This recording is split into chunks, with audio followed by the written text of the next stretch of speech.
সৃষ্টিকর্তার ধারণা সম্পর্কে দেখিয়ে দুটি ধর্ম কি বলে। প্রথমে দেখি হিন্দু ধর্ম সৃষ্টিকর্তা সম্পর্কে কেমন ধারণা দিয়েছে।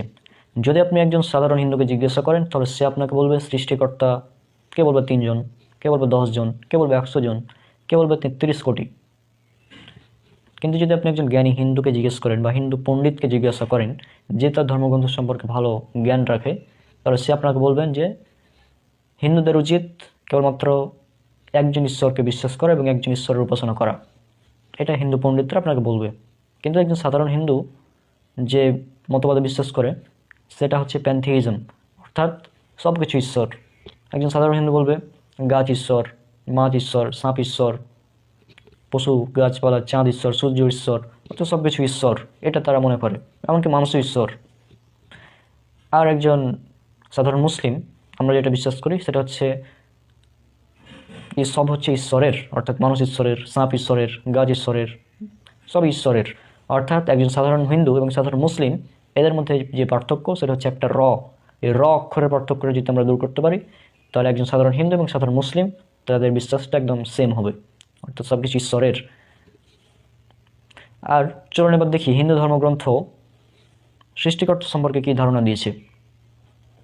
হিন্দু ধর্মগ্রন্থের একটি পবিত্র ধর্মগ্রন্থ হচ্ছে উপনিষদ।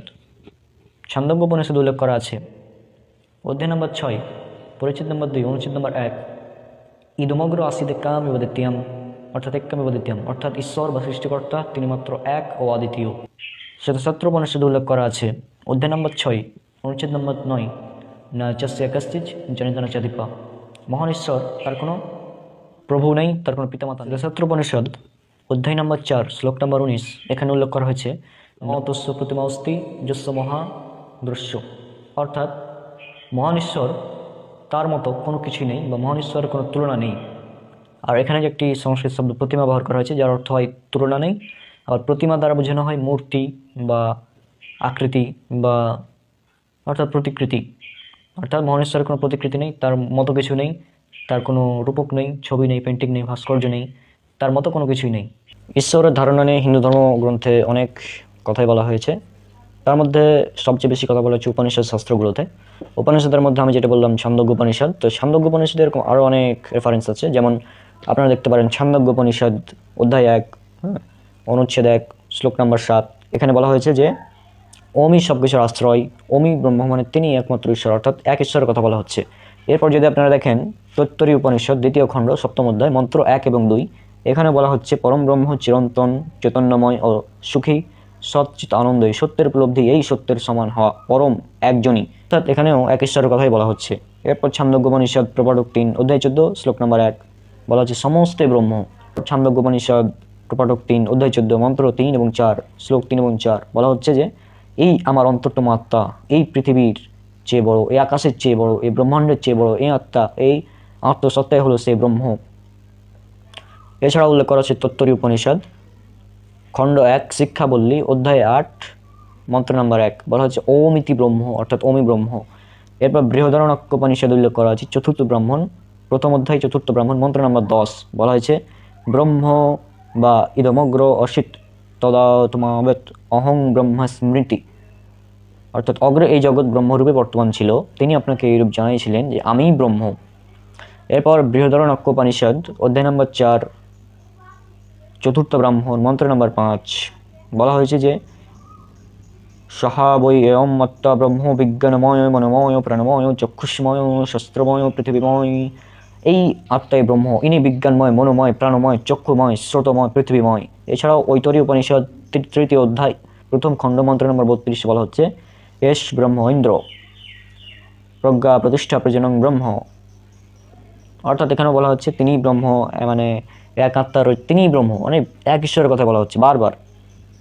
শ্বেতশাস্ত্র উপনিষদ অধ্যায় নম্বর 3 মন্ত্র নম্বর 1 বলা হচ্ছে ইয়ো একো জলবন নিশিতি শনিভি সর্ব খেল্লাক্কা নিশিত ইশিনিভি ইয়ো এব উদ্ভবে সম্ভবে চ ইয়ো এদোদিত্র মৃত স্মৃতি ভবস্তি, সেই অদ্বিত পরমাত্ম জগৎস্বরূপ জগৎকর্তা, তিনি মায়া বিশিষ্ট হইয়া স্বীয় শক্তি দ্বারা এই অনন্ত ব্রহ্মাণ্ড সৃষ্টি করিয়াছেন, তিনিই স্বকীয় মায়া বলে সর্বলোক উৎপাদন করিতেছেন, তিনি কোনো সময় স্বীয় প্রভু শক্তি দ্বারা প্রাদুর্ভূত হন, কখনো বা স্বয়ং উৎপন্ন হইয়া থাকেন। যাহারা ঈশ্বরের এই সকল কার্যের মর্মবোধ করিতে পারে তাহারা অমরত্ব লাভ করিয়া জীবন মুক্ত হইয়া থাকে। এরপর শ্বেতশত্রোপনিষদ অধ্যায় নম্বর 3 শ্লোক নম্বর 2, এখানে বলা হচ্ছে একো হি রুদ্র নদিতীয় তুষ্য ইম্মলোকনিষ্যতি শনিভি। অনুবাদ, যেহেতু একমাত্র অমি ব্রহ্ম স্বীয় শক্তি দ্বারা অখিল ভ্রমণ সৃষ্টি করিয়াছেন। অর্থাৎ এই যেগুলো রেফারেন্স বললাম এগুলো সবগুলোর মেসেজ একটাই, ঈশ্বর সৃষ্টিকর্তা ব্রহ্ম তিনি একজন, এক ঈশ্বর কথা বলা হচ্ছে। এছাড়াও দেখতে পারেন শ্বেতশত্রোপনিষদ অধ্যায় নম্বর 4 শ্লোক নম্বর 11, এখানে বলা হচ্ছে যে মায়া ও মায়ার কার্যস্বরূপে পরিদৃশ্যমান জগতের কারণ সে কুটুষ্ঠ ব্রহ্ম, তিনি স্বীয় শক্তি দ্বারা অনন্ত ব্রহ্মাণ্ড ব্যাপী রহিয়াছেন। শ্বেতশত্রোপনিষদ অধ্যায় নম্বর 6 শ্লোক নম্বর 9, না তস্য কশ্চিৎ পতিরস্তি লোক না চ সীতা নবতস্য লিঙ্গম সকারুণং করুণাধিপাধিপ না চস্য কশ্চিৎ জনিতা ন চধিপা। এই অনন্ত জগতে সেই পরমেশ্বরের প্রতি কেহ নাই, তাহাকে আদেশ প্রদান করিতে পারে এমন কোনো ব্যক্তিও নাই। হেতু দর্শন করিয়া তাহার অনুমান করা যাইতে পারে এমন কোনো পদার্থ জগতে দেখিতে পাওয়া যায় না। তিনিই সকলের কারণ, সর্বকারণ ধীর অধিপতি, তাহার জনক অধীশ্বর কেহ নাই। এইরূপ সেই পরমাত্মাকে যে জানিতে পারে সে ব্যক্তি মুক্তই পদ লাভ করে। এরপর শ্বেতশত্রোপনিষদ অধ্যায় 6 মন্ত্র নম্বর 11 বলা হচ্ছে एको देव सर्वभूतेषु गृढो सर्वव्यापी सर्वभूतात्मा परमध्यक्ष सर्वभूताधिधशक्ति चिता केवल निर्गुण। সেই পরমাত্মা পরমেশ্বরের পরিজ্ঞান ভিন্ন অনন্ত, কোনো কারণে পরমার্থ প্রাপ্তি হয় না। সেই অদ্বিতীয় দেবাদিদেব জগৎপিতা সর্বভূত দৃঢ়ভাবে বিদ্যমান আছেন। তিনি সর্বব্যাপী ও সর্বপ্রাণীর আত্মাস্বরূপ। আমরা যাহা কিছু করি তিনি তৎসমুদয়ই জানেন। তিনি সর্বভূতে বসতিকারী তছেন। প্রাণীগণ যাহা কিছু করে তিনি তাহার অধিষ্ঠাতা। তিনি জীবকে চৈতন্য প্রদান করেন, তিনি নির্গুণ। এইরূপে পরমাত্মাকে জানিতে পারলে জীব মুক্তি লাভ করে।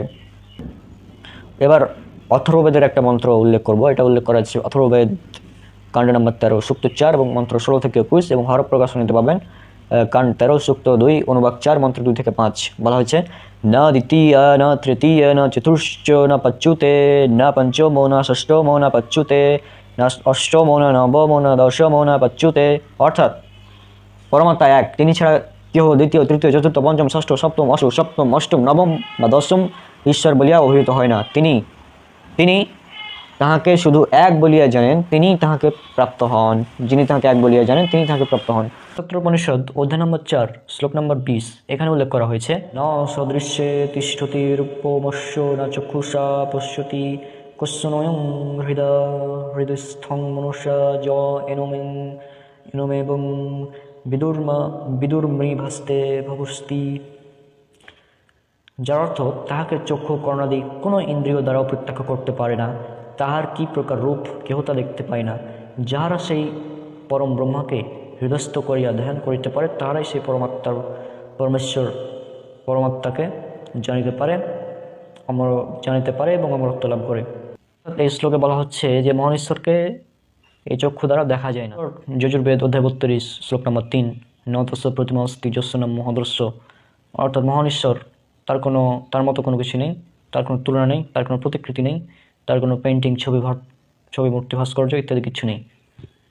তারপর যজুর্বেদ অধ্যায় নম্বর 40 শ্লোক নম্বর 8, এখানে বলা হয়েছে যে মহান ঈশ্বর তিনি হচ্ছেন পবিত্র, প্রকৃত শরীরহীন অর্থাৎ নিরাকার, এবং তিনি সর্বব্যাপী বিরাজমান, সর্বত্র বিরাজমান করছেন, এটা বলা হয়েছে। আর এখানে বলে রাখা ভালো, এই যে যজুর্বেদের এই শ্লোক, যজুর্বেদ অধ্যায় নম্বর 40 শ্লোক নম্বর 8, এখানে বলা হচ্ছে যে কি ঈশ্বর পবিত্র, সর্বত্র বিরাজমান এবং প্রকৃত শরীরহীন অর্থাৎ নিরাকার, এটা বলা হচ্ছে এই শ্লোকে। তবে আমাদের ইসলামের ধারণাটা কিন্তু আলাদা এক্ষেত্রে, এটা আমি এখানে উল্লেখ করে দিই, না হলে অনেক মুসলিম বা অন্যান্য যারা আছে তারা বিভ্রান্ত হতে পারে। এই জন্য আমি এখানে এই বিষয়টা ক্লিয়ার করে দিতে যাচ্ছি। সেটা হচ্ছে যে আল্লাহ সুবহানাহু ওয়া তাআলা তিনি সর্বত্র বিরাজমান নন। আল্লাহ সুবহানাহু ওয়া তাআলা রয়েছেন আরশের রহমান, আরশের উপর উঠেছেন, উল্লেখ করা হয়েছে সূরা তাহা সূরা নম্বর 20 আয়াত নম্বর 5। এছাড়াও আরও 6টি আয়াতে বলা হয়েছে আল্লাহ সুবহানাহু ওয়া তাআলা আরশের উপর উঠেছেন, যেমন উল্লেখ করা হয়েছে সূরা আরাফ সূরা নম্বর 7 আয়াত নম্বর 54, সূরা ইউনূস সূরা নম্বর 10 আয়াত নম্বর 3, সূরা রদ সূরা নম্বর 13 আয়াত নম্বর 2, সূরা ফুরকান সূরা নম্বর 25 আয়াত নম্বর 59, সূরা সাজদা সূরা নম্বর 32 আয়াত নম্বর 4, সূরা হাদীদ সূরা নম্বর 57 আয়াত নম্বর 4। এই 6টি আয়াত এবং সূরা তাহা সূরা নম্বর 20 আয়াত নম্বর 5, এই কয়েকটি আয়াতে বলা হচ্ছে যে আল্লাহ সুবহানাহু ওয়া তাআলা আরশের উপর উঠেছেন। বাকি 6টি আয়াতে বলা হয়েছে কি যে আল্লাহ সুবহানাহু ওয়া তাআলা এই মহাবিশ্ব সৃষ্টি করেছেন 6টি আইয়ামে, তারপর তিনি আরশের উপর উঠেছেন, এভাবে বলা হয়েছে। সুতরাং এখান থেকে স্পষ্ট আল্লাহ সুবহানাহু ওয়া তাআলা আরশের উপর উঠেছেন। আল্লাহ সুবহানাহু ওয়া তাআলা আরশের উপর উঠেছেন এটা এখানে থেমে যান, এক্সট্রাভাবে কোনো কিছু ব্যাখ্যা করার প্রয়োজন নেই, কোরআনে যেভাবে বলা হয়েছে ঠিক সেভাবেই। ওকে।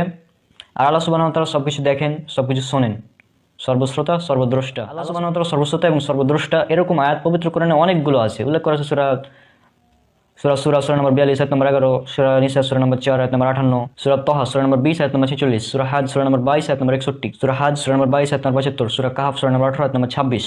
এছাড়া আরও অনেকগুলো আয়াত রয়েছে যেখানে বলা হয়েছে আল্লাহ সর্বশ্রোতা এবং সর্বদ্রষ্টা। পবিত্র কোরআনে অসংখ্য আয়াত রয়েছে, অনেকগুলো রয়েছে।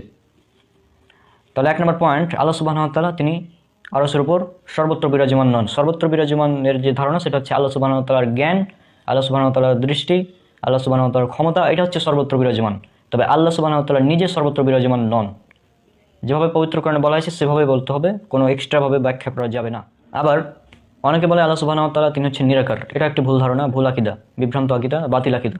কারণ আল্লাহ সুবহানাহু ওয়া তাআলার দুটি হাত রয়েছে, উল্লেখ করা আছে সূরা সদ সূরা নম্বর 38 আয়াত নম্বর 75। আল্লাহ বললেন, হে ইবলিস, আমার 2 হাতে আমি যাকে সৃষ্টি করেছি তার প্রতি সিজদামনত হতে কিসে তোমাকে বাধা দিল? তুমি কি অহংকার করলে, না তুমি অধিকতর উচ্চ মর্যাদা সম্পন্ন? 2 হাতের কথা বলা হচ্ছে। এছাড়া উল্লেখ করা আছে সূরা জুমার সূরা নম্বর 39 আয়াত নম্বর 67।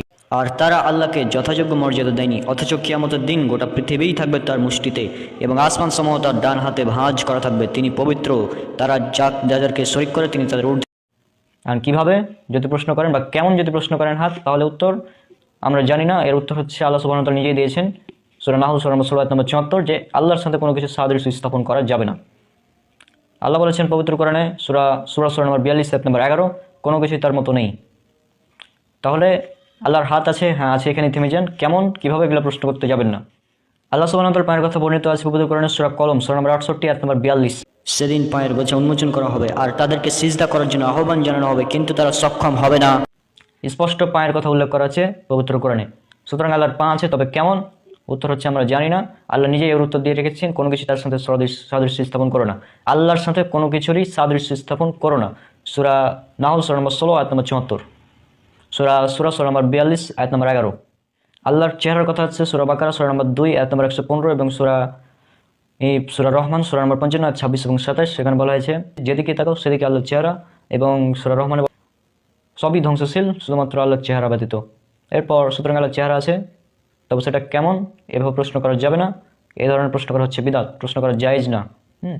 আল্লাহর চেহারা আছে, আছে, কিভাবে কেমন আমরা জানি না। উত্তর সূরা নম্বর 42 আয়াত নম্বর 11, কোনো কিছু তার মতো নেই। সৃষ্টি বস্তু এবং স্রষ্টা সম্পূর্ণ আলাদা, তাদেরকে এক করা কখনোই যাবে না। আল্লাহর চেহারা আছে, আছে, সেখানে থেমে যান, কীরকম আমরা জানি না।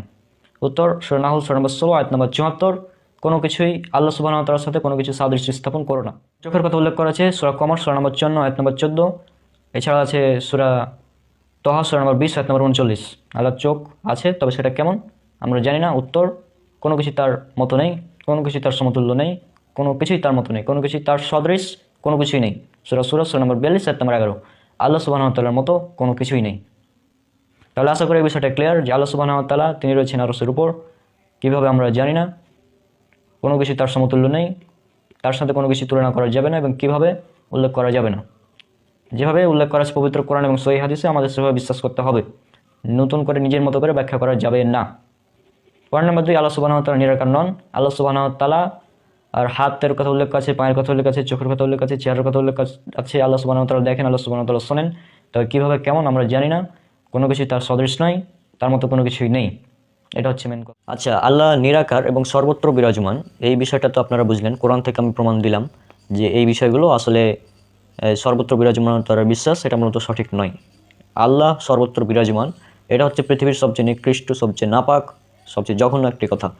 কারণ সর্বত্র বিরাজমান যদি আল্লাহ হবেন, তাহলে মিরাজের রাতে আল্লাহ সুবহানাহু ওয়া তাআলা রাসূল সাল্লাল্লাহু আলাইহি সাল্লামকে কেন আসমানে নিয়ে গেলেন? তিনি তো সর্বত্র বিরাজমান, তাহলে আসমানে নিয়ে যাওয়ার প্রশ্নটা এখানে আসে না, তাই না?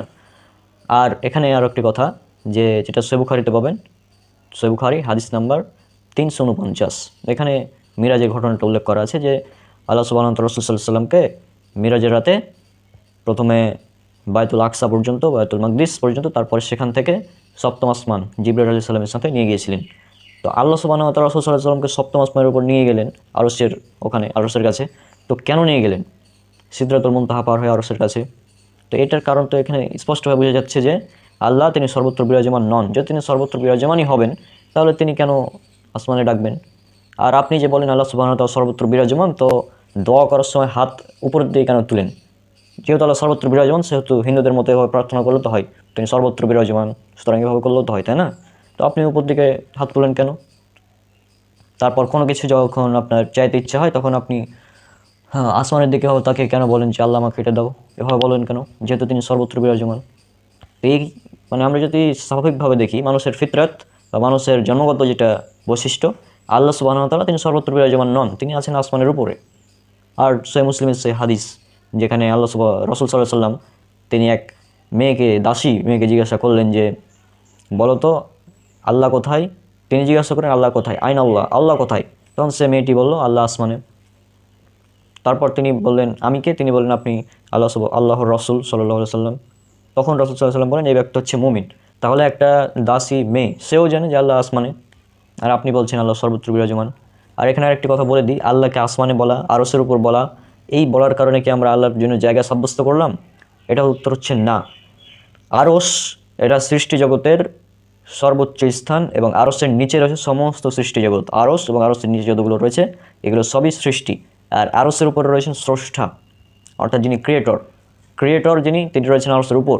আর ক্রিয়েশন এগুলো হচ্ছে আরশ এবং আরশের নিচে।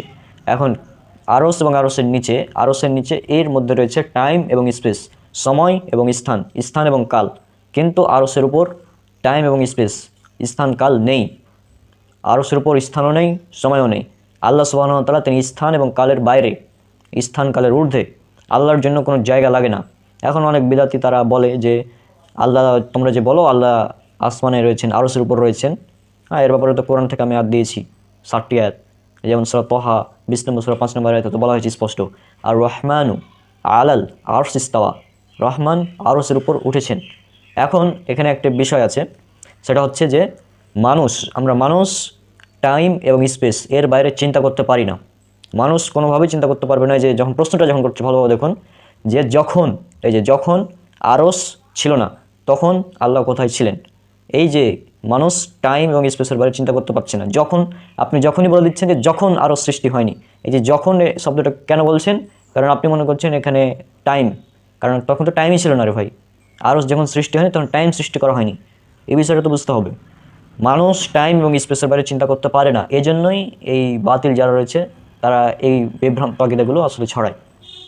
তারা বলছে আল্লাহ আরশে রয়েছেন, এটা বলা যাবে না, আজীব ব্যাপার। অথচ চার মাযহাবের ইমাম তারা একমত যে আল্লাহ সুবহানাহু ওয়া তাআলা আরশের উপর রয়েছেন। তা আল্লাহ সুবহানাহু ওয়া তাআলাকে আরশের উপর এটা বলার জন্য তার জন্য কোনো জায়গা আমরা নির্ধারণ করছি না, কারণ আরশের উপর কোনো জায়গায় নেই, সেখানে আল্লাহ সুবহানাহু ওয়া তাআলা রয়েছেন। আর আল্লাহ সুবহানাহু ওয়া তাআলা যেটা সহিহ বুখারীতে আছে হাদিস নাম্বার 1145-এ, যে আল্লাহ সুবহানাহু ওয়া তাআলা তিনি রাতের শেষ তৃতীয়াংশে, প্রতি রাতের শেষ তৃতীয়াংশে প্রথম আসমানে নেমে আসেন। কীভাবে নেমে আসেন আমাদেরকে বলা হয়নি। আর পৃথিবীর সব জায়গায় একসাথে রাত না, এটা অনেকে বলে। তো এখানে আমি বলে দিই যে আল্লাহর নিকট টাইম এবং মানুষের নিকট টাইম এগুলো আলাদা। পবিত্র কোরআনে বেশ কয়েকটি আয়াতে বলা হয়েছে যে আমাদের কাছে যেটা 50,000 বছর, আল্লাহর কাছে সেটা একদিন। আল্লাহ বলেছেন তোমাদের কাছে 1000 বছর, আল্লাহর নিকট একদিন। এভাবে বিভিন্ন আয়াতে রয়েছে। তো যাই হোক, এইগুলো অন্যান্য আলোচনার বিষয়। এই বিষয়ে আমার আলোচনা আছে, আপনারা দেখবেন পবিত্র কোরআন এবং আধুনিক বিজ্ঞান এপিসোড নাম্বার 2, যেটা হচ্ছে টাইম ডাইলেশন নিয়ে, এবং পবিত্র কোরআন এবং আধুনিক বিজ্ঞান এপিসোড নাম্বার 15, যেখানে আমাদের নিকট 1000 বছর, আল্লাহর নিকট একদিন, এটা কীভাবে গাণিতিকভাবে প্রমাণ করেছিলাম। তো এইগুলো আপনারা দেখতে পারেন। এখান থেকে স্পষ্ট যে আল্লাহ সুবহানাহু ওয়া তাআলা আরশের উপর, এটা বলার কারণে তার জন্য জায়গা সাব্যস্ত করা হচ্ছে না, কারণ আরশের উপর কোনো জায়গা নেই, সেখানে রয়েছেন আল্লাহ সুবহানাহু ওয়া তাআলা। আরশের উপর কোনো টাইমও নেই, স্পেসও নেই, টাইম এবং স্পেসের বাইরে আল্লাহ সুবহানাহু ওয়া তাআলা। এখন উদাহরণ যদি দিই, আচ্ছা আমি একটা উদাহরণ দিই নাস্তিকদের জন্য। তো নাস্তিকটার প্রশ্নটা বেশি করে, সেটা হচ্ছে যে আল্লাহ, তোমরা বলো যে আল্লাহ আরশে আছেন বা আসমানে আছেন বা আল্লাহ ছিলেন, তো যখন কোনো কিছু ছিল না তখন আল্লাহ কোথায় ছিলেন বা কীভাবে ছিলেন? এবার নাস্তিকরা প্রশ্ন করে। এই প্রশ্নটা কিন্তু নাস্তিকদের, যে আল্লাহ যখন আরশ সৃষ্টি করেনি তখন আল্লাহ কোথায় ছিল? যখন টাইম সৃষ্টি করেনি তখন আল্লাহ কোথায় ছিল, কীভাবে ছিল? তা আমি যদি এই আমি যদি একটা ক্যালকুলেটর তৈরি করি, আমি এই ক্যালকুলেটরটা মনে করেন তৈরি করলাম, তো এই ক্যালকুলেটরটা তৈরি করার জন্য কি আমাকে এখন এই ক্যালকুলেটরের ভিতরে থাকতে হবে? উত্তর হচ্ছে না। আমি এই ক্যালকুলেটরের বাইরে থেকে ক্যালকুলেটরটা তৈরি করতে পারবো। তারপরে যে আমার এখানে ল্যাপটপ আছে, ঠিক আছে, এই ল্যাপটপটা তৈরি করার জন্য আমাকে কি ল্যাপটপের ভিতরে থেকে তৈরি করতে হবে?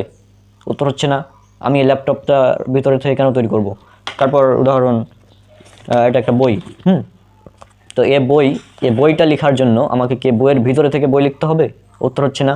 আর আমি নাস্তিকদের ব্রেনলেস কেন বলি বারবার? এই কারণে তো বলি যে তাদের মধ্যে ব্রেন নেই, ব্রেনলেস তারা।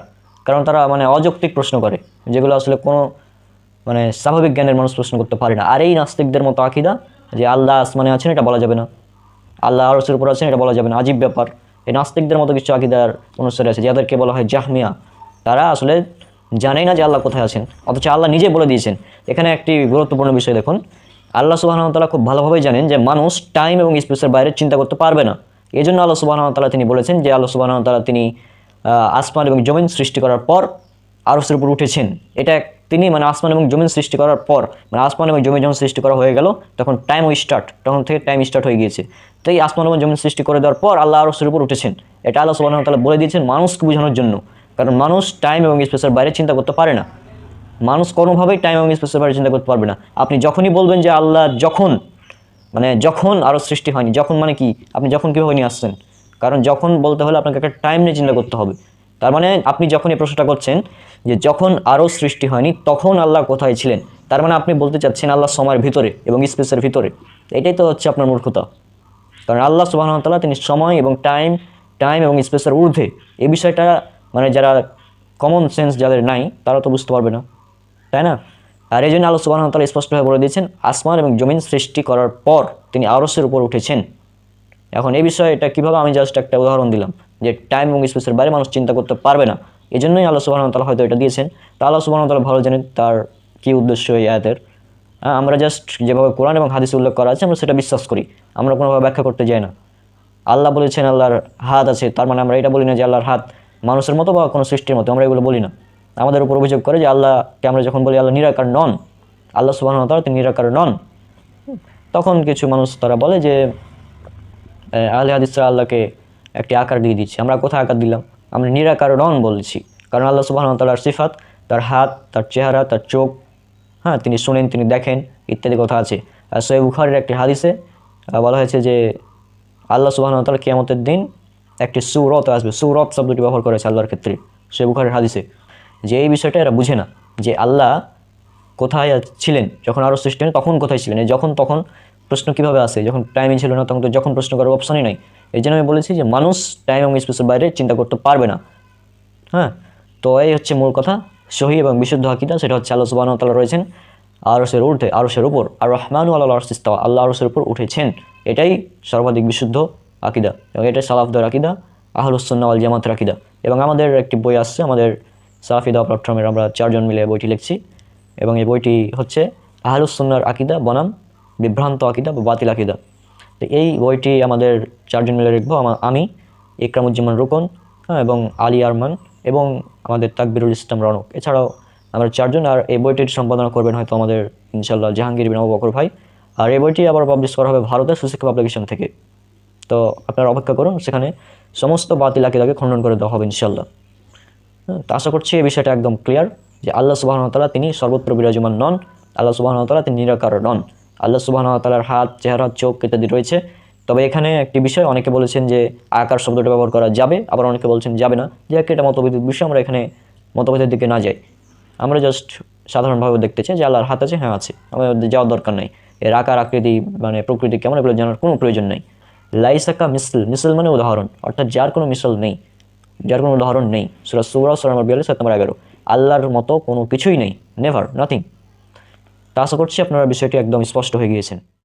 এটা উল্লেখ করার কারণ যে অনেকে বিভ্রান্ত হতে পারে, কারণ আমি যেহেতু দুটি ধর্মের তুলনামূলক আলোচনা করছি।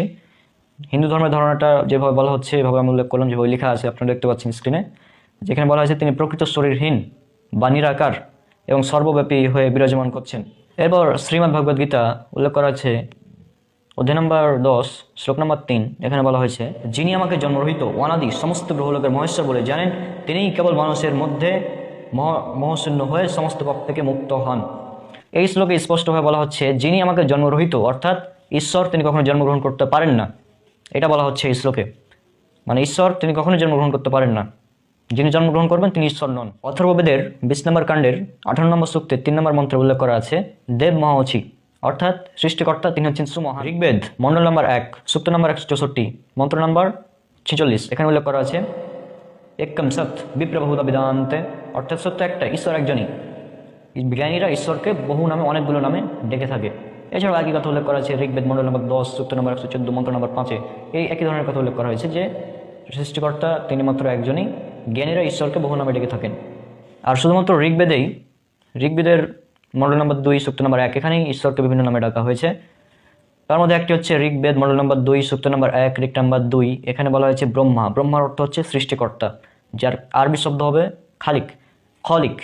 এখন কেউ যদি ঈশ্বরকে খলিক বলে ডাকে বা সৃষ্টিকর্তা বলে ডাকে, ব্রহ্মা বলে ডাকে, তাহলে আমাদের মুসলিমদের কোনো আপত্তি নেই। কিন্তু যদি বলে ব্রহ্মা হলেন সেই ঈশ্বর যার 4টি মাথা রয়েছে, তার একটি বড় আকৃতি ইত্যাদি যদি প্রদান করে, তাহলে সেক্ষেত্রে আমরা মুসলিমরা আপত্তি জানাবো। তাছাড়া আপনি যজুর্বেদের বিরুদ্ধে যাচ্ছেন। উল্লেখ করা আছে যজুর্বেদ অধ্যায় 32 অনুচ্ছেদ নম্বর 3, নতস্য প্রতিমাস্য যস্য মহাদর্শ। মহান ঈশ্বর, তার কোনো প্রতিকৃতি নেই, তার কোনো কিছুই তার মতো নেই। এরপর উল্লেখ করা আছে ঋগ্বেদ মণ্ডল নম্বর 2 সূক্ত নম্বর 1 ঋক নম্বর 3, এখানে বলা হয়েছে বিষ্ণু, যার আরবি করলে দাঁড়াবে, বাংলা করলে দাঁড়াবে পালনকর্তা, এবং যার আরবি যদি করেন তাহলে এর কাছাকাছি শব্দ হবে রব। এখন কেউ যদি ঈশ্বরকে বলে বিষ্ণু বা পালনকর্তা তাহলে বা রব, তাহলে আমাদের মুসলিমদের কোনো আপত্তি নেই। কিন্তু যদি সে বিষ্ণুর আকৃতি প্রদান করে তাহলে সমস্যা আছে, তাহলে আমি মুসলিমদের উপর আপত্তি জানাবো। তাছাড়া আপনি সুসূত্র উপনিষদের বিরুদ্ধে যাচ্ছেন। উল্লেখ করা আছে সুসূত্র উপনিষদ অধ্যায় নম্বর 4 শ্লোক নম্বর 19, নতস্য প্রতিমাস্তি যস্য নম মহাদস্য। মহান ঈশ্বরের কোনো তুলনা নেই, তার মতো কোনো কিছুই নেই। ঋগ্বেদ মণ্ডল নম্বর 8 সূক্ত নম্বর 1 ঋক নম্বর 1 উল্লেখ করা আছে মা চিদনিঃসংসত, অর্থাৎ শুধুমাত্র তারই ইবাদত করতে হবে, তারই বন্দনা করতে হবে, তারই উপাসনা করতে হবে। ঋগ্বেদ মণ্ডল নম্বর 6 সূক্ত নম্বর 45 ঋক নম্বর 16, এখানে উল্লেখ করা আছে ইয়ো এক ইত্যমুষ্টিহি, অর্থাৎ শুধুমাত্র একজন ঈশ্বরের ইবাদত করতে হবে, একজনের উপাসনা করতে হবে। এছাড়াও হিন্দু ধর্মের যেটা ব্রহ্মা সূত্র নামে পরিচিত, সেটা উল্লেখ করা হয়েছে এরকম যে একম ব্রহ্মম দ্বিতীয় নাস্তি নেই নাস্তি কিঞ্চন, ভগবান একই হে দুসরা নেই হে নেই হে যারা ভি নেই হে। ঈশ্বর একজনই, দ্বিতীয় কেউ নেই আর সামান্য পরিমাণও নেই। যেহেতু ঈশ্বর হচ্ছেন একজনই আর তারই ইবাদত করতে বলা হচ্ছে হিন্দু ধর্মগ্রন্থের এই শ্লোকগুলোতে, যেগুলো নিয়ে আমি আলোচনা করলাম। এবার দেখি হিন্দু ধর্মের মূর্তি পূজা সম্পর্কে কি বলা হচ্ছে। মূর্তি পূজা সম্পর্কে সতর্ক করার জন্য সর্বপ্রথম যেটা শ্লোক উল্লেখ করা হচ্ছে শ্রীমদ্ ভগবদ গীতায় অধ্যায় নম্বর 7 শ্লোক নম্বর 20, এখানে বলা হয়েছে কামস্থৈত ঋতুগানা প্রপদ্য নিষ্ঠ হন্য দেবতাহ তং তং নিয়মনুস্থায়ী প্রকৃত নিয়োত্তশয়। জড় কামনা বাসনার দ্বারা যাদের জ্ঞান অপহৃত হয়েছে তারা অন্য দেবদেবের শরণাগত হয় এবং তাদের স্বীয় স্বভাব অনুযায়ী বিশেষ নিয়ম পালন করে দেবতাদের উপাসনা করে। তাহলে এই শ্লোকে স্পষ্টভাবে বলা হয়েছে যে যাদের জ্ঞান অপহৃত, মানে যাদের জ্ঞান কেড়ে নিয়েছে জাগতিক আকাঙ্ক্ষা, অর্থাৎ যারা মনে করেন যাদের জ্ঞান কম বা মূর্খ যারা হিসাবে বোঝানো যায়, যাদের জ্ঞান কেড়ে নিয়েছে মানে কি, যাদের জ্ঞান অপহৃত হয়েছে মানে যাদের জ্ঞান কেড়ে নেওয়া হয়েছে, তারাই বিভিন্ন দেবদেবীর শরণাগত হয়, অর্থাৎ বিভিন্ন নিজস্ব নিয়ম বানিয়ে, আবার কোনো শাস্ত্রবিধির নিয়ম অনুসারে না, নিজস্ব নিয়ম অনুযায়ী তারা দেবদেবীর পূজা করে, মানে মূর্তির উপাসনা করে, দেবদেবীর মূর্তি বানিয়ে তাদের উপাসনা করে। এখানে মূর্তি পূজার কঠোর বিরোধিতা করা হয়েছে এই শ্লোকে। এছাড়াও যজুর্বেদ অধ্যায় নম্বর 40 শ্লোক নম্বর 9 বলা হয়েছে অন্ধতম প্রবিশন্তি ইয়াসাম্ভূতি উপস্থিতে ততভূই ইবতে তম যৌ সত্যাঙ্গতা। সেই ব্যক্তি অন্ধকারে প্রবেশ করে যে অসম্ভূতিকে উপাসনা করে থাকে, আর যে ব্যক্তি সম্ভূতিকে উপাসনা করে সে আর অধিক অন্ধকারে প্রবেশ করে। এখানে উল্লেখ করা হচ্ছে সে ব্যক্তি অন্ধকারে প্রবেশ করে যে অসম্ভূতির উপাসনা করে, অর্থাৎ যে ব্যক্তি প্রাকৃতিক বস্তুর উপাসনা করে সে অন্ধকারে প্রবেশ করে, প্রাকৃতিক বস্তু চাঁদ সূর্য গাছ ইত্যাদি। আর সে ব্যক্তি আরও অন্ধকারে প্রবেশ করে যে সাম্ভূতিকে উপাসনা করে। সাম্ভূতি মানে মানুষের তৈরি যে কোনো বস্তু, এবং সেটা হতে পারে মূর্তি, টেবিল, চেয়ার, মানে মূর্তি মোট কথা যেটা উল্লেখ করা যায় এখানে, যাদের উপাসনা করা হয় মোট কথা সেটা হচ্ছে মূর্তি। অর্থাৎ এখানেও মূর্তি পূজার কঠোর বিরোধিতা করা হয়েছে এবং বলা হয়েছে তারা অন্ধকারে প্রবেশ করে, তারা অধিক অন্ধকারে প্রবেশ করে। আর শ্রীমদ্ ভগবদ গীতা অধ্যায় 7 শ্লোক নম্বর 17 বলা হয়েছে একই ভক্তির বিশিষ্টতে, অর্থাৎ যে একনিষ্ঠভাবে ঈশ্বরের উপাসনা করে সে হচ্ছে সবচেয়ে জ্ঞানী। আর এইবার আমি যে শ্লোকটি পড়ব, এই একটি শ্লোক থেকে ইনশাআল্লাহ সব কিছু খণ্ডন হয়ে যাবে। অর্থাৎ এই একটি শ্লোক থেকে প্রমাণ হয়ে যাবে ঈশ্বর তিনি একজন, এবং এই একটি শ্লোক থেকে প্রমাণ হয়ে যাবে মূর্তি পূজা এটা নিষিদ্ধ, এটা করা যাবে না। এই একটি মাত্র শ্লোক। তো এই শ্লোকটি কোথায় আছে? এই শ্লোকটি আছে উপনিষদে, কেন উপনিষদ অধ্যায় নম্বর 1 শ্লোক 5 এবং 6। মূলত কেন উপনিষদের অধ্যায় 1টা যদি আপনারা পড়েন তাহলে বিষয়টা পুরোটাই একদম ক্লিয়ার হয়ে যাবে।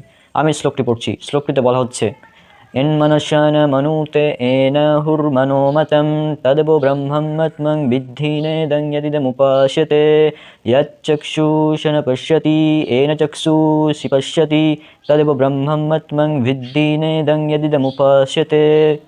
শ্লোকটির অর্থ তারা যে অনুবাদ করেছে আমি সেই অনুবাদে আপনাকে হুবহু পড়ে শোনাচ্ছি। 5 নম্বর শ্লোকের অনুবাদ তারা করছে, লোকে যাহাকে মনের দ্বারা মনন করিতে পারে না, কিন্তু যিনি মনকে জানেন বলিয়া ব্রহ্মবিদরা বলেন, তুমি তাহাকেই ব্রহ্ম বলিয়া জানো। লোকে এই যে পরিমিত বস্তুর উপাসনা করে তাহা ব্রহ্ম নয়। 6 নম্বর শ্লোকের অনুবাদ, যাহাকে লোকে চক্ষু দ্বারা দেখিতে পায় না, যাহার শক্তিতে লোকে চক্ষুগোচর বস্তুসমূহকে দেখিতে পায়, তাহাকেই তুমি ব্রহ্ম বলিয়া জানো। লোকে এই যে পরিমিত বস্তুর উপাসনা করে তাহা ব্রহ্ম নহে। শ্লোক থেকে একদম স্পষ্ট যে এই যে শেষে বলা হচ্ছে লোকে এই যে পরিমিত মানে কি লিমিটেড, মানুষ যে লিমিটেড বস্তুর উপাসনা করে, লিমিটেড বস্তু বা পরিমিত বস্তু এটা আসলে ব্রহ্ম নয়, এটা আসলে ঈশ্বর নয়, এটা বোঝানো হচ্ছে। আলহামদুলিল্লাহ আমরা মুসলিম, আমরা কোনো লিমিটেড বস্তুর উপাসনা করি না। আমরা যার উপাসনা করি তিনি হচ্ছেন আল্লাহ সুবহানাহু ওয়া তাআলা। তিনি অসীম মানে আনলিমিটেড, তিনি লিমিটেড না। এখানে আবার কথা অনেক রকমভাবে নিয়ে যাবে, তো আমি এটা বিষয়টা বুঝিয়ে দিই। এই দুনিয়ার সৃষ্টি জগৎ এটার একটি সীমা রয়েছে, অর্থাৎ এগুলো অসীম নয়, এগুলো আনলিমিটেড না, এগুলো লিমিটেড। তবে আল্লাহ সুবহানাহু ওয়া তাআলা তিনি লিমিটেড নন, তিনি আনলিমিটেড, অসীম। যে আল্লাহ সুবহানাহু ওয়া তাআলা অসীম, হ্যাঁ, আল্লাহ সুবহানাহু ওয়া তাআলা সর্বোচ্চ সুমহান ইত্যাদি পবিত্র কোরআনে অসংখ্য আয়াত আছে। তো এটা থেকে আমরা বলতে পারি যে আল্লাহ সুবহানাহু ওয়া তাআলা তিনি লিমিটেড না, আনলিমিটেড, অসীম একমাত্র আল্লাহ সুবহানাহু ওয়া তাআলা। এই পৃথিবীর কোনো সৃষ্টি এগুলো অসীম না, প্রত্যেকটির একটি লিমিটেশন আছে, কিন্তু মহান ঈশ্বর তার কোনো লিমিটেশন নাই। তার এখানে এই শ্লোকে এটা বলা হচ্ছে লোকে এই যে লিমিটেড বস্তু পরিমিত বস্তুর উপাসনা করে, এই যেমন লোকে মানে মূর্তির উপাসনা করে, কেউ চাঁদের উপাসনা করে, কেউ সূর্যের উপাসনা করে, হ্যাঁ, কেউ পাহাড়ের উপাসনা করে, কেউ গাছপালার উপাসনা করে, কেউ বিভিন্ন প্রাণীর উপাসনা করে। তো এই যে সব প্রাণীর উপাসনা এই যে উপাসনা করছে এগুলো সবই লিমিটেড, এগুলো একটা আনলিমিটেড না। তো এটা বলা হচ্ছে যে এই যে লোকে পরিমিত বস্তুর উপাসনা করছে এটা আসলে ঈশ্বর না, ব্রহ্ম না। এই বিষয়টা এই শ্লোকে স্পষ্টভাবে বলা হয়েছে একদম। তাহলে এখান থেকে একদম ক্লিয়ার।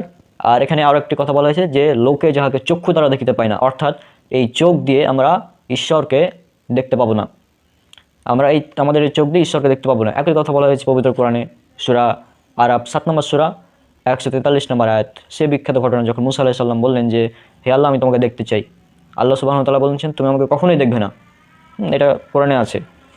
আর এছাড়াও আরেকটি আয়াত সূরা আনাম সূরা নম্বর 6 আয়াত নম্বর 103, এখানে বলা হচ্ছে যে দৃষ্টি তাহাকে আয়ত্ত করতে পারে না, দৃষ্টিসমতাকে আয়ত্ত করতে পারে না, তিনি দৃষ্টিসমকে আয়ত্ত করেন, অর্থাৎ আল্লাহ সুবহানাহু ওয়া তাআলা তাকে দেখা সম্ভব নয়। এই শ্লোক, এই একটি শ্লোক কেন উপনিষদের, এই শ্লোকটা যদি কেউ ভালোভাবে বুঝতে পারে তাহলে সে অবশ্যই এটা বুঝে নেবে যে হিন্দু ধর্মগ্রন্থে স্রষ্টা একজন। এই যে লিমিটেড বস্তু মানুষ উপাসনা করছে এগুলোর উপাসনা করা যাবে না। এই যে মানুষ যেগুলোর উপাসনা করছে সব, কেউ চন্দ্র, কেউ সূর্য, কেউ নক্ষত্র, বিভিন্ন নক্ষত্র উপাসনা করছে, এগুলো আসলে লিমিটেড, এগুলো ব্রহ্ম নয়। ব্রহ্ম একজন, তাকে মানুষ এই চোখ দ্বারা দেখতে পায় না, হ্যাঁ, ইত্যাদি আরও অনেক কথা। তো আশা করছি এই বিষয়টা আপনাদের নিকট একদম ক্লিয়ার। আর শ্রীমদ্ ভগবদ গীতা অধ্যায় নম্বর 18 শ্লোক নম্বর 66 বলা হয়েছে সর্বধর্মা পরিত্যজ্যে মামেকম শরণং ব্রজ অহং ত্বং সর্বপাপেভ্যো মোক্ষয়স্মি মা শুচ। সর্বধর্ম পরিত্যাজ্য, সকল ধর্ম পরিত্যাগ করে দাও, মামেকম শরণং ব্রজ, কেবলমাত্র আমাকে স্মরণ করো, অহং ত্বং সর্বপাপেভ্যো মোক্ষয়স্মি, অর্থাৎ সমস্ত পাপ থেকে আমি তোমাকে মুক্ত করব। সর্বশক্তিমান ঈশ্বর বলছেন যে সকল ধর্ম পরিত্যাগ করে দাও এবং কেবলমাত্র আমার শরণাগত হও, অর্থাৎ সকল মূর্তি দেবদেবী সব কিছুকে পরিত্যাগ করে দিতে হবে, কেবলমাত্র একজন ঈশ্বরের উপাসনা করতে হবে। এই শ্লোক থেকে এটা বোঝা যায়। দেখুন ইসলামের ধারণা, ইসলামের সৃষ্টিকর্তার ধারণা। প্রথমে যে এই লাস্টের শ্লোক নিয়ে কথা বললাম, সেই শ্লোকের সাথে যে সাদৃশ্য আমাদের রয়েছে সেটা নিয়ে কথা বলি। শ্রীমদ্ ভগবদ্গীতার 18 নম্বর অধ্যায়ের 66 নম্বর শ্লোকে বলা হয়েছে সর্বধর্ম পরিত্যাজ্য মামেকম শরণং ব্রজ অহং ত্বং সর্বপাপেভ্যো মোক্ষয়স্মি মা শুচা, এখানে বলা হচ্ছে এটা। আর আমাদের ইসলামের যেটা কালিমা শাহাদাত বা কালিমা তাইয়্যিবা যেটা, সেটা হচ্ছে লা ইলাহা ইল্লাল্লাহ। লা ইলাহা মানে সকল ইলাহাকে বর্জন করতে হবে। প্রথম শর্ত হচ্ছে কি, কোনো ইলাহা নেই, কোনো ইলাহা নেই, কোনো ইলাহা নেই, ইবাদতের উপাসনার যোগ্য কেউ নেই ইল্লাল্লাহ, আল্লাহ ছাড়া। অর্থাৎ সকল ইলাহাকে পরিত্যাগ করে একমাত্র আল্লাহর ইবাদত করতে বলা হচ্ছে, অর্থাৎ আল্লাহকে মেনে নিতে হবে। এটার সাথে আমাদের সাদৃশ্য তাহলে রয়েছে। এবং নাম্বার 2, ঈশ্বরের ধারণা, সৃষ্টিকর্তার ধারণা। ইসলামে সৃষ্টিকর্তার ধারণা বা আমরা যে আল্লাহর উপাসনা করি, হ্যাঁ, এখন যদি কোনো অমুসলিম আপনাকে প্রশ্ন করে যে মুসলিম তোমরা যে আল্লাহর উপাসনা করো আল্লাহ আসলে কে, তার পরিচয়, এই প্রশ্নটা যদি কোনো অমুসলিম করে তো আমরা খুব সুন্দরভাবে তার উত্তর দিয়ে দিতে পারবো। এমনকি আমাদের মুসলিমদের মধ্যে 4 থেকে 5 বছরের ছোট ছোট বাচ্চা যারা আছে তারাও এর সুন্দরভাবে উত্তর দিয়ে দিতে পারবে।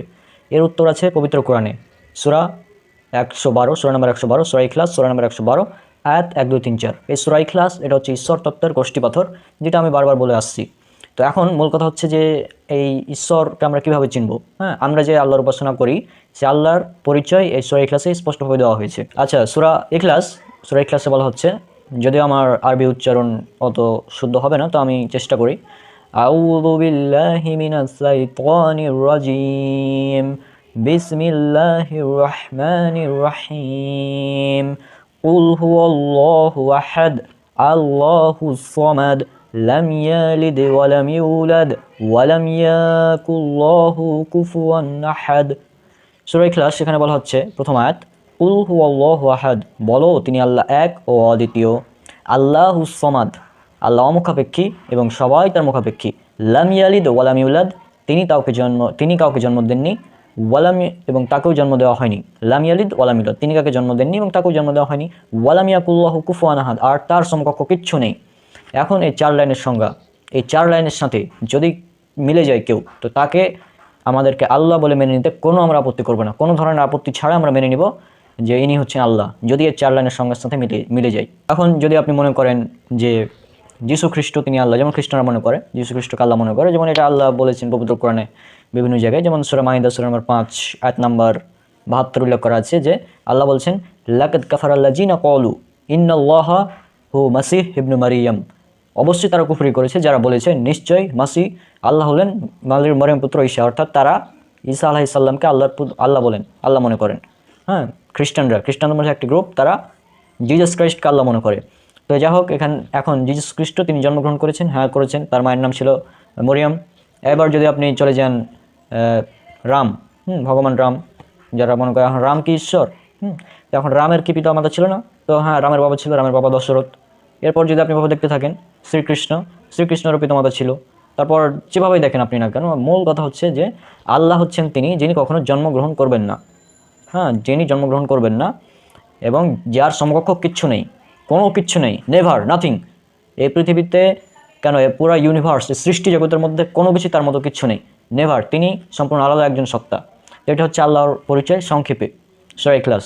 এছাড়াও যদি আমরা উল্লেখ করি সূরা বাকারা সূরা নম্বর 2 আয়াত নম্বর 163, এখানে আল্লাহ সুবহানাহু ওয়া তাআলা বলছেন, ওয়া ইলাহুকুম ইলাহু ওয়াহিদ লা ইলাহা ইল্লা হুয়ার রহমানুর রহিম, আর তোমাদের ইলাহা এক ইলাহ, তিনি ছাড়া সত্য কোনো ইলাহা নেই, আর তিনি অতি দয়াময় ও পরম দয়ালু বা পরম করুণাময়, অর্থাৎ আল্লাহ সুবহানাহু ওয়া তাআলার তিনি এক ইলাহা।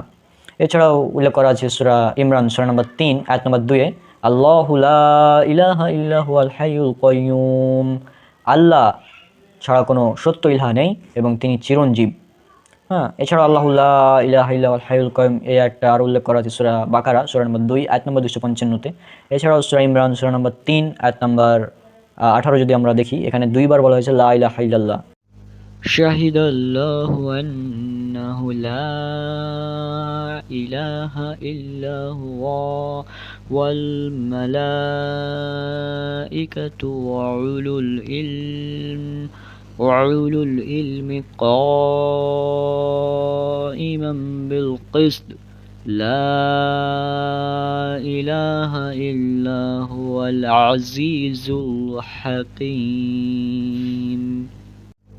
আল্লাহ সাক্ষ্য দেন যে তিনি ছাড়া সত্য ইলাহা নেই, আর ফেরেশতা ও জ্ঞানীগণ তিনি ন্যায় দ্বারা প্রতিষ্ঠিত, তিনি ছাড়া কোনো সত্য ইলাহা নেই, তিনি পরাক্রমশালী প্রজ্ঞাময়। এরপর সূরা হাসর সূরা নম্বর 59 আয়াত নম্বর 22, এখানে বলা হচ্ছে, হুয়াল্লাহুল্লাযী লা ইলাহা ইল্লাহু আলিমুল গায়বি ওয়াশ শাহাদা হুয়ার রহমানুর রহিম,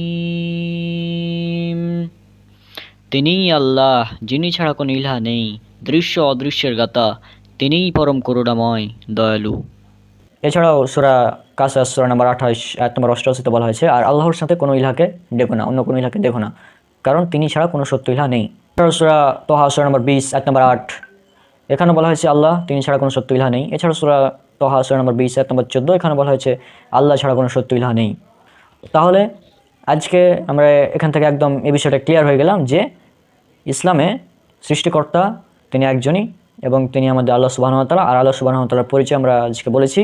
হ্যাঁ, আর ইলাহ হচ্ছেন তিনি যার ইবাদত করা হয়। এখন এখানে তাওহীদের ব্যাপারটা চলে আসবে। তাওহীদ নিয়ে আমি এখন আলোচনা করছি না, যেহেতু এটা দুটি ধর্মের একটি মানে আলোচ্য বিষয়, হিন্দু ধর্ম এবং ইসলাম। তো এখানে আমি তাওহীদের টপিকটা আনলে এখন অনেক বড় হয়ে যাবে। তো যাই হোক, আমি সংক্ষেপে বলে দিই। তাওহীদ হচ্ছে তিন প্রকার: তাওহীদুল উলুহিয়া, তাওহীদুর রুবুবিয়া এবং তাওহীদুল আসমা ওয়াস সিফাত। তাওহীদুল উলুহিয়া অর্থাৎ তাওহীদুল ইবাদা, অর্থাৎ ইবাদতের ক্ষেত্রে আল্লাহ সুবহানাহু ওয়া তাআলাকে এক বলে মেনে নেওয়া। তাওহীদুর রুবুবিয়া অর্থাৎ রুবুবিয়াতের ক্ষেত্রে অর্থাৎ আল্লাহ সুবহানাহু ওয়া তাআলা যে রব, হ্যাঁ, এই ব্যাপারে আল্লাহ সুবহানাহু ওয়া তাআলাকে এক বলে মেনে নেওয়া, এটা হচ্ছে তাওহীদুর রুবুবিয়া। তাওহীদুর রুবুবিয়ার উদাহরণ হচ্ছে আল্লাহ সৃষ্টি করেছেন এবং আল্লাহ যে স্রষ্টা তিনি ক্রিয়েটর, এ সম্পর্কে প্রায় অনেকেই একমত যে হ্যাঁ আল্লাহ ক্রিয়েটর। কিন্তু তাওহীদুল উলুহিয়াতে এসে বেশিরভাগ মানুষ শিরক করে, অর্থাৎ ইবাদতের ক্ষেত্রে আল্লাহকে এক হিসেবে মানতে চায় না। রব হিসেবে আল্লাহকে মেনে নেয় যে হ্যাঁ আমাদেরকে সৃষ্টি করেছেন আল্লাহ, হ্যাঁ আমাদের রিজিক কে দেন আল্লাহ, কিন্তু ইবাদতের বেলায় এসে তখন আল্লাহর ইবাদত করতে চায় না, আল্লাহর সাথে অন্য ইবাদত মানে অন্য কাউকে শরিক করে দেয়। তো এটা হচ্ছে মূল প্রবলেম। আর তাওহীদুল আসমা ওয়াস সিফাত হচ্ছে আল্লাহ সুবহানাহু ওয়া তাআলার বিভিন্ন গুণ বা বৈশিষ্ট্য। হ্যাঁ, তো এগুলো নিয়ে আমি বিস্তারিত বলছি না, যেহেতু এটা কম্পারেটিভ রিলিজনের আলোচনা। এখানে স্টপ। আর এই ব্যাপারে বিস্তারিত আলোচনা আমাদের সালাফি দাওয়া প্ল্যাটফর্মে আমাদের ব্রাদার আরমান ভাই তিনি করেন, সেখান থেকে আপনারা এগুলো জানতে পারবেন ইনশাল্লাহ। তো আশা করছি এই বিষয়টা স্পষ্ট যে ইসলামে সৃষ্টিকর্তা তিনি এক ও অদ্বিতীয়, এবং এখানে আল্লাহ সুবহানাহু ওয়া তাআলার পরিচয় সুন্দরভাবে উল্লেখ করা হয়েছে। আর এই আল্লাহ সুবহানাহু ওয়া তাআলার পরিচয় এটা আমাদের মুসলিমদের মধ্যে ছোট বাচ্চারাও দিতে পারবে। যদি আপনি কোনো কাউকে সৃষ্টিকর্তা হিসেবে চিহ্নিত করতে চান, তাহলে 4 লাইনের একটি সংজ্ঞা দিয়ে টেস্ট করবেন যে সে আসলে সৃষ্টিকর্তা কিনা। এই 4 লাইনের সংজ্ঞা উল্লেখ করা আছে সূরা ইখলাস সূরা নম্বর 112 আয়াত 1 থেকে 4। সূরা ইখলাস এটা হচ্ছে ঈশ্বর তত্ত্বের কোষ্ঠীপাথর। সূরা ইখলাসের প্রথম আয়াতে বলা হচ্ছে কি, কুল হুয়াল্লাহু আহাদ, বলো তিনি আল্লাহ এক ও অদ্বিতীয়। আল্লাহুস সামাদ, আল্লাহ অমুখাপেক্ষী। লাম ইয়ালিদ ওয়া লাম ইউলাদ, তিনি কাউকে জন্ম দেননি এবং তাকেও জন্ম দেওয়া হয়নি। ওয়া লাম ইয়াকুল লাহু কুফুয়ান আহাদ, কোনো কিছুই তার সমতুল্য নেই। তাহলে এই 4 লাইনের সংজ্ঞাতে বলা হচ্ছে যে আল্লাহ সুবহানাহু ওয়া তাআলা তিনি এক ও অদ্বিতীয়। আল্লাহুস সামাদ অর্থাৎ তিনি অমুখাপেক্ষী এবং সবাই তার মুখাপেক্ষী। লাম ইয়ালিদ ওয়া লাম ইউলাদ, এবং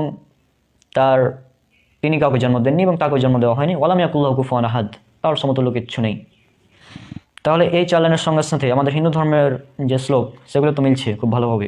আর শিরকের ব্যাপারে অর্থাৎ মূর্তির উপাসনা বা অন্যান্য আল্লাহ ব্যতীত অন্য কারো উপাসনা, এটা হচ্ছে শিরক। আর এই শিরকের ব্যাপারে আল্লাহ সুবহানাহু ওয়া তাআলা বলেছেন সূরা নিসা সূরা নম্বর 4 আয়াত নম্বর 48 এবং সূরা নিসা সূরা নম্বর 4 আয়াত নম্বর 116। নিশ্চয় আল্লাহ তার সাথে শরীক করাকে ক্ষমা করেন না, তিনি ক্ষমা করেন এছাড়া অন্যান্য পাপ যার জন্য তিনি চান, আর যে আল্লাহর সাথে শরীক করে সে অবশ্যই মহাপাপ রচনা করে। আল্লাহ সুবহানাহু ওয়া তাআলার সাথে শরীক করাকে তিনি ক্ষমা করবেন না, এটা আল্লাহ সুবহানাহু ওয়া তাআলা বলেছেন। আর যে ব্যক্তি শিরক করে তার জন্য আল্লাহ সুবহানাহু ওয়া তাআলা জান্নাত হারাম করে দেবেন, উল্লেখ করেছে সূরা মাইদা সূরা নম্বর 5 আয়াত নম্বর 72। অবশ্যই তারা কুফরি করেছে যারা বলেছে নিশ্চয় আল্লাহ হচ্ছেন মারিয়াম পুত্র মাসিহ, আর মাসিহ বলেছে হে বনি ইসরাইল তোমরা আমার রব ও তোমাদের রব আল্লাহর ইবাদত করো, নিশ্চয় যে আল্লাহর সাথে শরীক করে তার উপর অবশ্যই আল্লাহ জান্নাত হারাম করে দিয়েছেন এবং তার ঠিকানা আগুন, আর জালিমদের কোনো সাহায্যকারী নেই। তবে যে ব্যক্তি শিরক করলো, বর্তমানে সে শিরক করছে, শিরক করার অবস্থায় আছে, অমুসলিম আছে, সে যদি তওবা করে মুসলিম হয় এবং তারপরে যদি আল্লাহর কাছে ক্ষমা চায়, তাহলে ইনশাআল্লাহ আল্লাহ সুবহানাহু ওয়া তাআলা সমস্ত পাপ ক্ষমা করে দেবেন। আর আল্লাহ রাসূল সাল্লাল্লাহু আলাইহি ওয়াসাল্লাম বলেছেন, উল্লেখ করা আছে সহিহ বুখারী হাদিস নম্বর 1358, যে প্রত্যেক শিশুই দিনুল ফিতর অর্থাৎ ইসলামের উপর জন্মগ্রহণ করে, পরবর্তী তার পিতামাতা বা আত্মীয় স্বজন তাকে ইহুদি খ্রিস্টান বা মুশরিক মূর্তি পূজারী ইত্যাদি বানায়। যে সাদৃশ্যটা আমরা দেখতে পেলাম, কুল হুয়াল্লাহু আহাদ, বলো তিনি আল্লাহ এক ও অদ্বিতীয়, সূরা ইখলাস সূরা নম্বর 112 আয়াত নম্বর 1। একই কথা বলা হচ্ছে কি এক্কামে ওয়াদাতিয়াম, ছান্দোগ্য উপনিষদ অধ্যায় নম্বর 6 সেকশন 2 পরিচ্ছেদ 1, এখানে বলা হচ্ছে একই কথা। লাম ইয়ালিদ ওয়া লাম ইউলাদ, আল্লাহ তাকেও জন্ম দেওয়া হয়নি, তিনিও জন্ম নেননি। শ্রীমদ্ ভগবত গীতা অধ্যায় 10 শ্লোক নম্বর 3, যিনি আমাকে জন্মরহিত হিসাবে জানেন তিনি কেবল সমস্ত পাপ থেকে মুক্তি লাভ করবেন। জন্মরহিত অর্থাৎ ঈশ্বর জন্মগ্রহণ করেন না। তারপরে কি ঈশ্বরের কোনো বাবা মা নেই, পিতামাতা নেই। উল্লেখ করা আছে শ্রীশাস্ত্র উপনিষদ অধ্যায় নম্বর 6 শ্লোক নম্বর 9, বলা হয়েছে কি না চাষে একাশিস জানিত না চাঁদিপা, তার কোনো জনক নেই, তার কোনো পিতামাতা নেই, তার কোনো অভিভাবক নেই। লাম ইয়ালিদ ওয়া লাম ইউলাদ ওয়া লাম ইয়াকুল লাহু কুফুয়ান আহাদ, ওয়া লাম ইয়াকুল লাহু কুফুয়ান আহাদ অর্থাৎ তার সমতুল্য কোনো কিছুই নেই। একই কথা বলা হয়েছে যজুর্বেদে অধ্যায় 32 শ্লোক নম্বর 3, না তুস্য প্রতিমাস্তিক যস্য নাম মহাদর্শ, অর্থাৎ মহান ঈশ্বরের তুলনা করার মতো কিছুই নেই। একই কথা বলা হয়েছে শ্রীশাস্ত্র উপনিষদ অধ্যায় নম্বর 4 শ্লোক নম্বর 19, মহান ঈশ্বরের সাথে তুলনা করার মতো কোনো কিছুই নেই, তার কোনো তুলনা নেই। তাহলে এই ছিল সংক্ষেপে ইসলাম এবং হিন্দু ধর্মের সৃষ্টিকর্তা সম্পর্কে ধারণা।